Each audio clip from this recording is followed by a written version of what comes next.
ambaye pia alikuwa na uzani wa chini. Madaktari walifaulu kurekebisha kasoro iliyokuwa kwenye moyo na mishipa, hali ambayo ilihatarisha maisha ya mtoto huyo kwa jina Essie Cruz.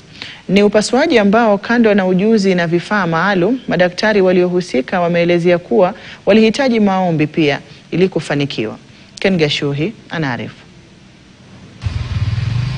Madaktari katika hospitali ya misheni ya Tenwek walikuwa na sababu ya kutabasamu baada ya kufaulu katika upasuaji wa moyo wa mtoto Essie Cruz ambaye alizaliwa siku 28 zilizopita, uzani na umri wake ukiwa changamoto kuu katika operesheni yake. Essie was very young, only about 28 days when he was admitted, and his weight was 1.8 kgs. His age and his size were particular challenges. To operate on a heart this small it can be challenging. Mshipa unaosambaza damu kutoka moyoni ulikuwa na tundu ambalo lilifaa kuziba baada ya kuzaliwa, ila hilo halikufanyika, huku upana wa mshipa huo ukipungua na kuadhiri usambazaji wa damu mwilini. That is a pinhole where you cannot perfuse the lower part of the body, and then the duct will close, and then the lower part of the body all will be without blood.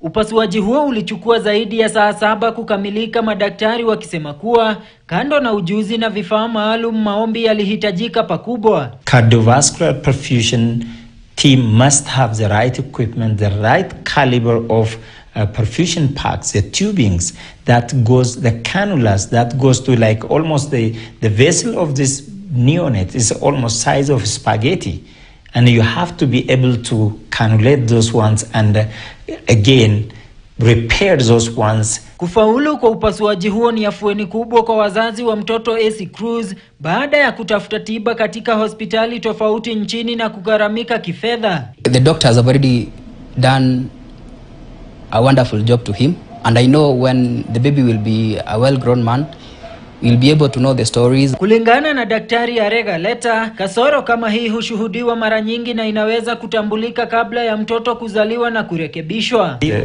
vessels develop intrauterine. Some of them did not develop well to the extent that they could handle the body perfusion or circulation.